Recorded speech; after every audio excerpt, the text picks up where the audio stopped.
आज देखते हैं मुद्रा का वर्गीकरण। मुद्रा का वर्गीकरण अलग अलग आधार पर किए गए हैं। मुद्रा का वर्गीकरण में अलग अलग आधार पर किए गए, प्रकृति के आधार पर, वैधानिकता के आधार पर और पदार्थ के आधार पर। मुद्रा के वर्गीकरण को अलग अलग भागों में बांटा गया है। तो इसमें पहले देखते हैं वास्तविक मुद्रा। वास्तविक मुद्रा वह होती है जो देश में प्रचलित होती है। वास्तविक मुद्रा वह होती है जो देश में प्रचलित होती है। जो क्या होते हैं? विनिमय का माध्यम होता है। जो विनिमय का माध्यम एवं मिश्रित भुगतान का आधार।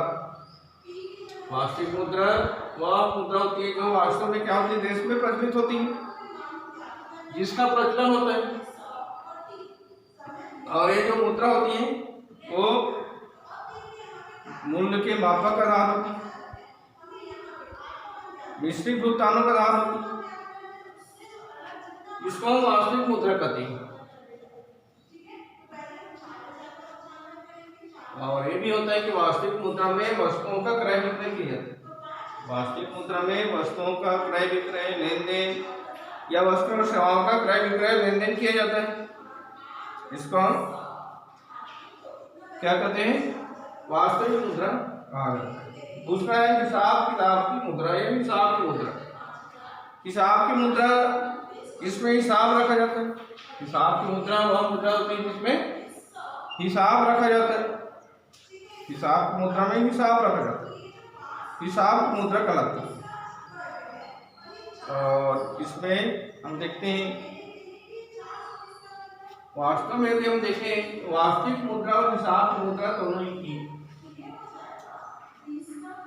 वास्तविक यदि हम देखें तो वास्तविक मुद्रा और हिसाब मुद्रा दोनों ही की है। जैसे हम देखते हैं हमारे पास देश में क्या चलता है? रुपया।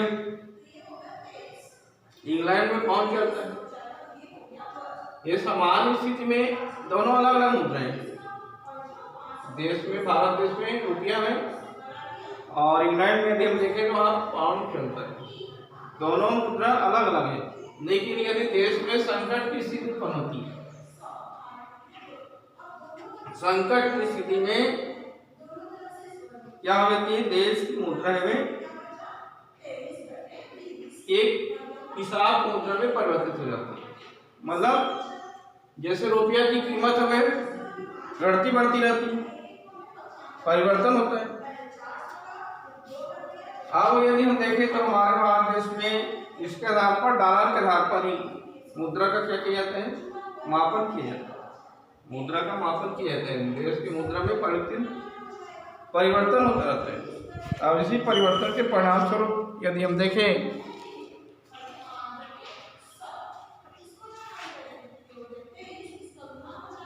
तो एक निश्चित मुद्रा होती है। आज यदि हम देखें अमेरिका में डॉलर चलता है तो डॉलर के हिसाब से ही सभी देश की मुद्रा की माप की जाती है, मापन हिसाब किया जाता है।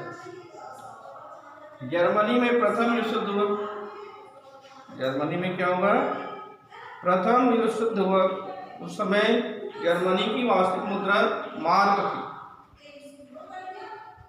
जर्मनी में प्रथम विश्व युद्ध हुआ, उस समय जर्मनी की जो मुद्रा थी वो मार्क थी। लेकिन युद्ध के कारण क्या हो गया? वहां की मुद्रा है मार्क है, उसमें परिवर्तन हो गया,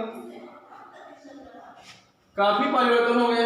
और परिवर्तन के परिणाम स्वरूप इनकी तुलना, इनकी हिसाब डॉलर से की जाने लगी। डॉलर माल की कीमत क्या हो गई? गिर गई। माल की कीमत कम हो गई तो हिसाब की मुद्रा में डॉलर पर आएगा। मतलब डॉलर के हिसाब से सभी देश की मुद्रा का मापन होता है। ठीक है। और दूसरा है वैधानिकता के आधार पर। वैधानिकता के आधार पर मुद्रा के दो प्रकार, विधिग्राह्य मुद्रा,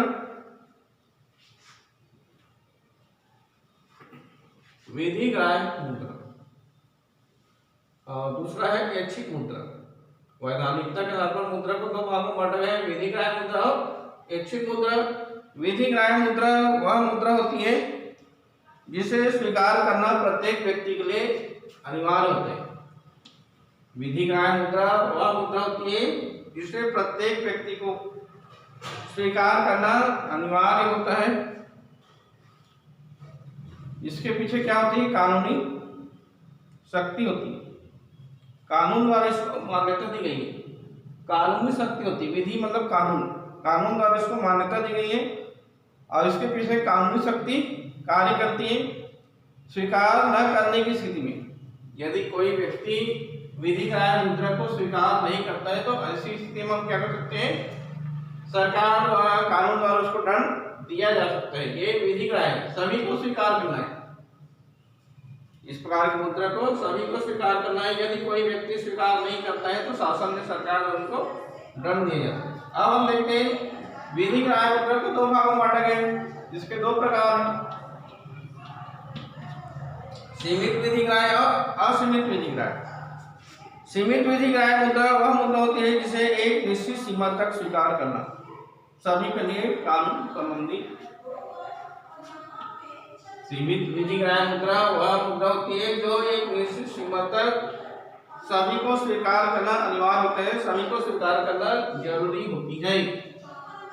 यदि हम देखें 25 पैसे की सिक्का है, 25 पैसे की सिक्का है तो 25 पैसे की जो सिक्का है इसको 25 रुपये तक स्वीकार करना सबके लिए अनिवार्य है, सबको स्वीकार करना पड़ता है।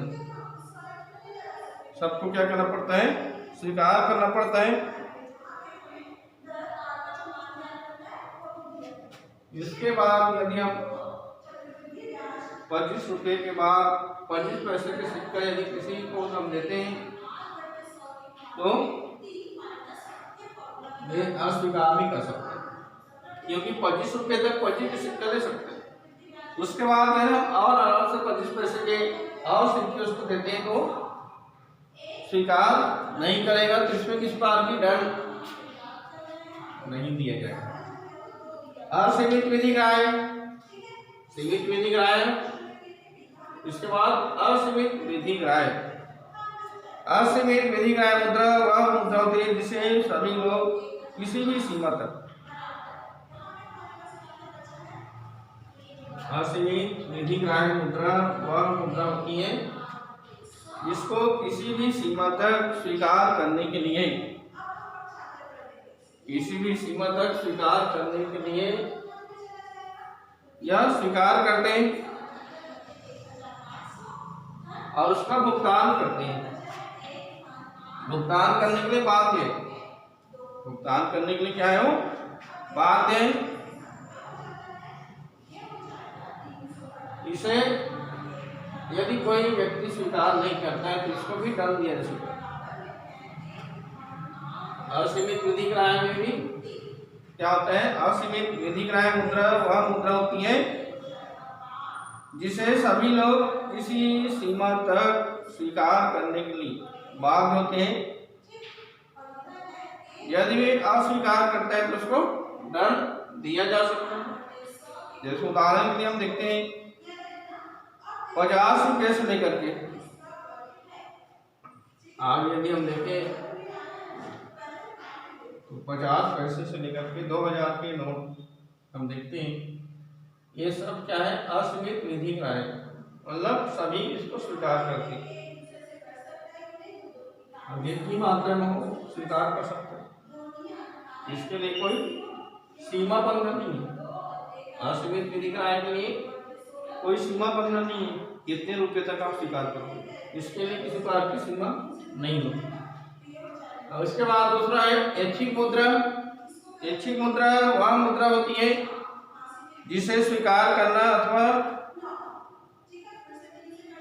ऐच्छिक मुद्रा वह मुद्रा होती है जिसे स्वीकार करना अथवा ना करना उस व्यक्ति पर निर्भर करती है। यदि वे स्वीकार करता है या अस्वीकार करते हैं तो इसके ऊपर किसी प्रकार की कानूनी बंधन नहीं होती है, कानूनी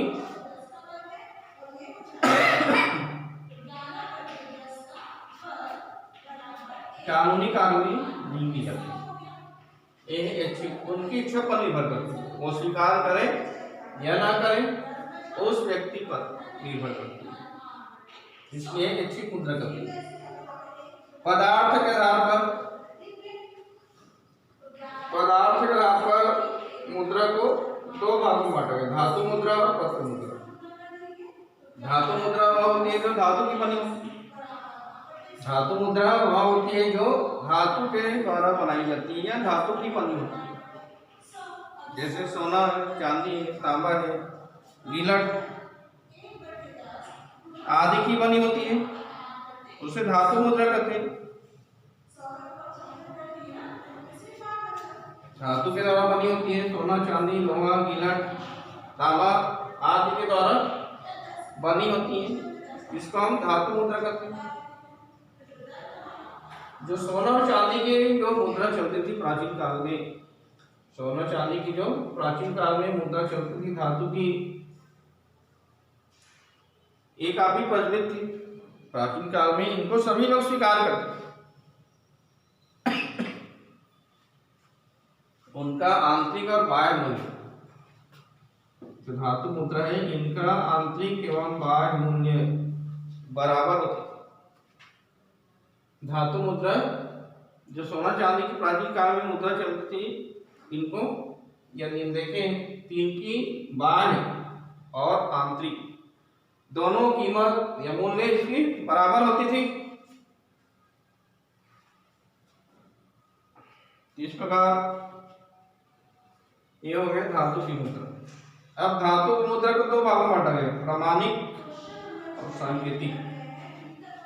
प्रामाणिक मुद्रा और सांकेतिक मुद्रा यह देश की प्रधान मुद्रा होती है।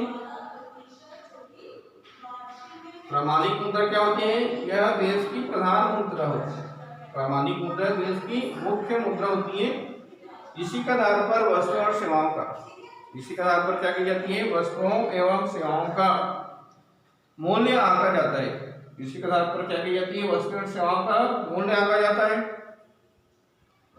इसका अंकित मूल्य इसके वास्तविक मूल्य से, इसका अंकित मूल्य है, प्रामाणिक मुद्रा का जो अंकित मूल्य है वह वास्तविक मूल्य के बराबर होता है। और ये क्या होती है? असीमित विधिग्राह्य होती है। जो प्रामाणिक मुद्रा है असीमित विधिग्राह्य मुद्रा होती है और इसकी स्वतंत्रता पूर्वक ढलाई की जाती है। जो प्रामाणिक मुद्रा है ये असीमित विधिग्राह्य मुद्रा होती है और इसको हम स्वतंत्रता पूर्वक क्या कर सकते हैं? ढलाई कर सकते हैं। मतलब धातु की मुद्रा है, ढलाई कर सकते हैं, मतलब धातु की मुद्रा है। दूसरा है सांकेतिक मुद्रा। सांकेतिक मुद्रा वह मुद्रा होती है जो सहायक मुद्रा के रूप में कार्य करती है। सांकेतिक मुद्रा वह मुद्रा होती है जो सहायक मुद्रा के रूप में कार्य करती है। सांकेतिक मुद्रा वह मुद्रा होती है जो सहायक रूप में कार्य करती है। ये क्या होती है? सीमित विधिग्राह्य होती है। ये जो सांकेतिक मुद्रा होती है क्या स्वरूप होती है? सीमित विधिग्राह्य होती है। इसका जो अंकित मूल्य होता है वास्तविक मूल्य से अधिक होता है। सांकेतिक मुद्रा में यदि हम देखें इनका जो अंकित मूल्य होता है वह वास्तविक मूल्य से अधिक होता है। वास्तविक कीमत, वास्तव में जो धातु की जो कीमत होती है उसमें यदि हम छोटी सी धातु है इसमें हम 100 रुपये लिख दें तो ये क्या होगा? 100 रुपये अंकित मूल्य होगा। 100 रुपये लिखे, जैसे हम नोट देखते हैं, नोट में 2000 रुपये लिख दिए तो इसको सभी मान कर स्वीकार करते हैं। उसके बाद छोटे से यदि हम धातु में 100 रुपये लिख दें, 100 लिख दें तो उसको उनका क्या हो गया? 100 रुपया लिखा है वो अंकित मूल्य हो गया। वास्तविक मूल्य उसकी भले कम हो लेकिन ये इसकी कीमत क्या होती है? अंकित मूल्य वास्तविक मूल्य से अधिक होती है। सांकेतिक मुद्रा में क्या होती है? इसकी जो अंकित मूल्य वास्तविक कीमत से मूल्य से अधिक होती है। अब दूसरा है पत्र मुद्रा। पत्र मुद्रा वह मुद्रा होती है पत्र मुद्रा वह मुद्रा होती है जिसे कागज पर, आप सब देखते हैं कागज पर छपे हुए नोट होते हैं। पत्र मुद्रा वह मुद्रा होती है जो कागज पर छपे हुए नोट होते हैं। नोट आप देखते हैं, रुपया देखते हैं, ये सभी क्या होती हैं, कागज पर लिखे होते हैं। जो सरकार द्वारा या रिजर्व बैंक ऑफ इंडिया के द्वारा इसको निर्गमित की जाती है। पत्र मुद्रा कागज पर छपे होते हैं, कागज पर छपे हुए नोट होते हैं और इसका निर्गमन सरकार द्वारा या भारतीय रिजर्व बैंक ऑफ इंडिया के द्वारा की जाती है।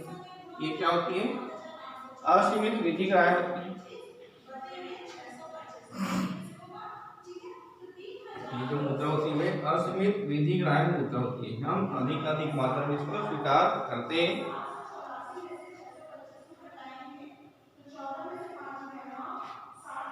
ये हो गया मुद्रा का वर्गीकरण, अलग अलग है, प्रकृति के आधार पर, वैधानिकता के आधार पर, बनावट के आधार पर। अब हम देखें प्रमाणिक मुद्रा एवं सांकेतिक मुद्रा में अंतर। प्रमाणिक मुद्रा एवं सांकेतिक मुद्रा में क्या अंतर है? तो पहला देखते हैं, प्रमाणिक मुद्रा देश की प्रधान मुद्रा होती है। प्रमाणिक मुद्रा क्या होती है? देश की प्रधान मुद्रा होती है। इसका यदि हम देखें प्रमाणिक मुद्रा क्या होती है, जैसे आपको अर्थ बताया, प्रमाणिक मुद्रा देश की प्रधान मुद्रा होती है और सांकेतिक मुद्रा देश की सहायक मुद्रा होती है। प्रमाणिक मुद्रा देश की क्या होती है? प्रधान मुद्रा होती है। सांकेतिक मुद्रा देश की सहायक मुद्रा होती है। पहला क्या बता रहे हैं, प्रमाणिक मुद्रा देश की प्रधान मुद्रा होती है और सांकेतिक मुद्रा देश की सहायक मुद्रा होती है।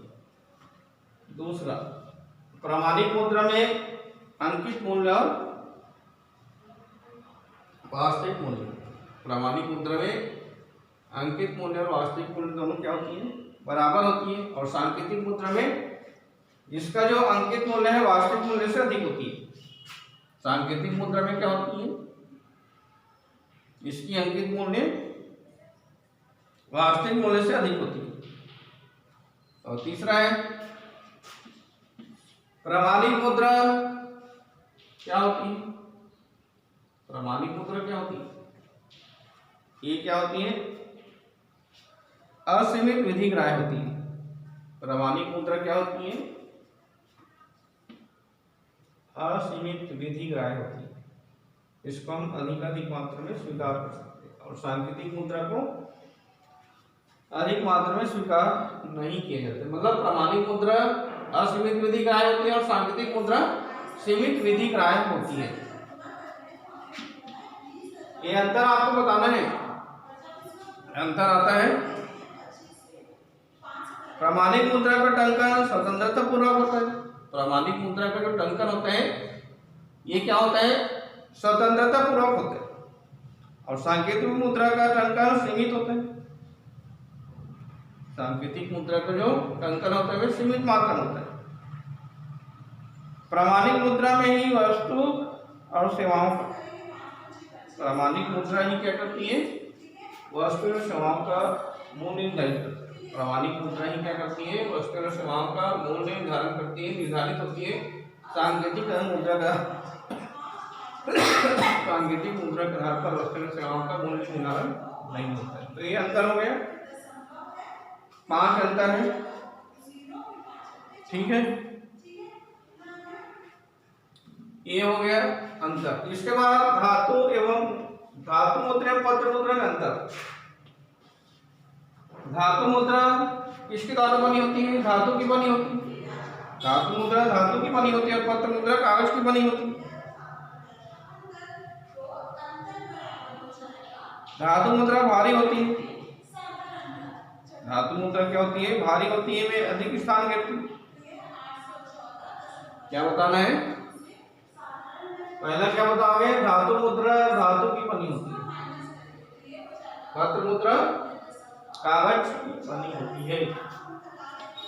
जो धातु मुद्रा होती है क्या होती है, अधिक स्थान घेरती है, भारी होती है। धातु मुद्रा अधिक स्थान घेरती है, ये भारी होती है। और पत्र मुद्रा क्या होती है, कम स्थान घेरती है, हल्की होती है।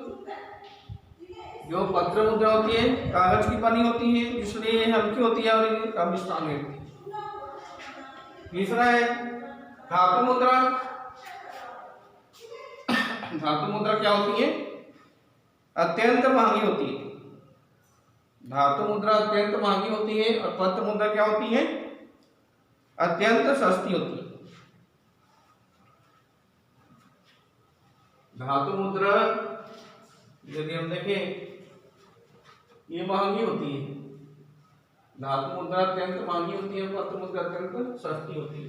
क्या होता है, धातु मुद्रा सरकार द्वारा निर्गमित की जाती है। धातु मुद्रा यदि हम देखें तो ये सरकार द्वारा निर्गमित की जाती है। और पत्र मुद्रा रिजर्व बैंक ऑफ इंडिया, पत्र मुद्रा में रिजर्व बैंक ऑफ इंडिया के द्वारा क्या की जाती है, निर्गमित की जाती है, निर्गमन किया जाता है। धातु मुद्रा बेरोजगार होती है। धातु मुद्रा क्या होती है, बेरोजगार होती है। बेरोजगार मतलब इसमें परिवर्तन बहुत कम होता है। और पत्र मुद्रा क्या होती है, रोजगार होती है, इसमें समय समय पर परिवर्तन, समय समय पर क्या होती है, परिवर्तित होती है। आप सबको मालूम है जिसकी कीमत में परिवर्तन होता है। यदि उसकी कीमत बढ़ गई तो उसको अधिक कीमत देना, अधिक रुपया देना पड़ेगा। इसलिए कहा जाता है धातु मुद्रा क्या होते हैं, बेरोजगार होती है और पत्र मुद्रा रोजगार होती है। धातु मुद्रा शीघ्र नष्ट नहीं होती। छठवां यदि हम अंतर देखें तो धातु मुद्रा में शीघ्र नष्ट नहीं होती और पत्र मुद्रा क्या हो जाती है, नष्ट हो जाती है। धातु सोना चांदी पहले सिक्का, जैसे अभी आप सिक्का देखते हैं गिलट के द्वारा सिक्का है, तो गिलट के द्वारा सिक्का बनाई जाती है। वो क्या है, पानी हो या कीचड़ हो कहीं भी ये पड़ा रहे तो ये खराब नहीं होता है। लेकिन पत्र मुद्रा क्या हो जाती है, खराब हो जाती है, नष्ट हो जाती है। छठवां अंतर है। इस प्रकार प्रमाणिक मुद्रा एवं सांकेतिक मुद्रा में अंतर, धातु मुद्रा एवं पत्र मुद्रा में अंतर। इसके बाद हम देखते हैं एक अच्छे मुद्रा पदार्थ के गुण। एक अच्छे मुद्रा पदार्थ में किन किन गुणों का होना आवश्यक है। एक अच्छे मुद्रा पदार्थ में पहला गुण समान स्वीकृति। एक अच्छे मुद्रा पदार्थ में समान स्वीकृति का गुण होना अनिवार्य है, आवश्यक है। तभी लोग इसको क्या करेंगे, सभी लोग स्वीकार करेंगे। सरकार के साथ साथ सामान्य जो जनता है, आम जनता है, वो भी स्वीकार करेगा। स्वीकार करेगा, सरकार द्वारा स्वीकार की जाती है तो आम जनता भी इनको स्वीकार करती है। सभी को स्वीकार करना अनिवार्य होता है। और इसी के आधार पर क्या होती है, लेन देन भी होती है। आज यदि हम देखें चेक या विनिमय पत्रों के द्वारा, आज यदि हम देखें चेक है, विनिमय पत्र है। हाँ, एक बात और है, समान स्वीकृति में हम देखें यदि चेक है, बिल है, विनिमय पत्र है, इसको स्वीकार करना न करना उस व्यक्ति पर निर्भर करती है। इसलिए समान स्वीकृति का गुण होनी चाहिए। एक अच्छे मुद्रा पदार्थ में समान स्वीकृति का गुण होनी चाहिए। दूसरा है टिकाऊपन। एक अच्छे मुद्रा पदार्थ में टिकाऊपन, टिकाऊ होनी चाहिए। अतः मुद्रा ऐसे पदार्थों से बनाई जाए, यदि हम मुद्रा का निर्माण करें, मुद्रा निर्गमित करें, तो ऐसे पदार्थों से बनाई जाए वे क्या हो, उसमें टिकाऊ हो, टिकाऊपन होनी चाहिए। ये शीघ्र नष्ट न हो। मतलब आपके बताना है अच्छे मुद्रा पदार्थ में टिकाऊ का गुण, टिकाऊपन का गुण होना चाहिए। इसको एक ऐसी धातु से बनाई जाए इसमें क्या हो, टिकाऊपन हो। तो इस प्रकार हो गया टिकाऊपन।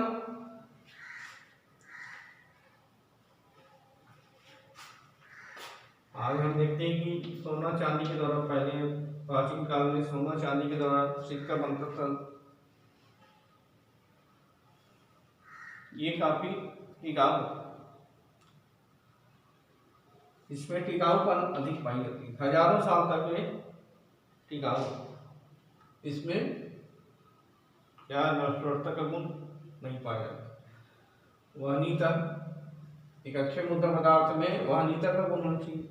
वहनीयता मतलब एक स्थान से दूसरे स्थान आसानी से लाया ले जा सके, ऐसा मुद्रा होना चाहिए। मुद्रा में वहनीयता का गुण होना चाहिए ताकि हम इसको आसानी से एक स्थान से दूसरे स्थान हस्तांतरित कर सकें या लाया ले जाया जा सके। वहनीयता का गुण होना चाहिए। इसके बाद देखते हैं परिचायकता। परिचायक, एक अच्छे मुद्रा पदार्थ में परिचायकता का गुण होना चाहिए, परिचय होना चाहिए। सभी व्यक्ति को इसके बारे में क्या होना चाहिए, आसानी से पहचानी जा सके। कोई भी व्यक्ति इसको आसानी से हम क्या कर सकते हैं, पहचान सकते। एक अच्छे मुद्रा पदार्थ में परिचायकता का गुण होना चाहिए, पहचानी जा सकते, एक आसानी से इसको पहचाना जा सकते। तो परिचायकता के गुण के अभाव में यदि हम इस सिक्के को या जिस धातु को या मुद्रा हम नहीं पहचान पाते हैं, और नहीं पहचान पाने की स्थिति में जाली जो मुद्रा है उसका प्रचलन की संभावना बढ़ जाती है। जिस सिक्कों को या जिस रुपये को या मुद्रा को हम आसानी से पहचान सके, इस प्रकार की मुद्रा होनी चाहिए। यदि हम नहीं पहचान सकते तो ऐसी स्थिति में क्या होगी, जाली मुद्रा का प्रचलन अधिक होगा। जाली मुद्रा की क्या होगी, चलन अधिक हो जाएगा, क्योंकि हम पहचान नहीं पाएंगे। 500 रुपये का नोट यदि जाली आ जाए, हम नहीं पहचान पाएंगे। मतलब आम जनता इनको आसानी से पहचान सके, ऐसे ही मुद्रा की गुण होनी चाहिए। एकरूपता, एक अच्छे मुद्रा पदार्थ में एकरूपता का भी गुण होनी चाहिए। एक मूल्य की मुद्राएं,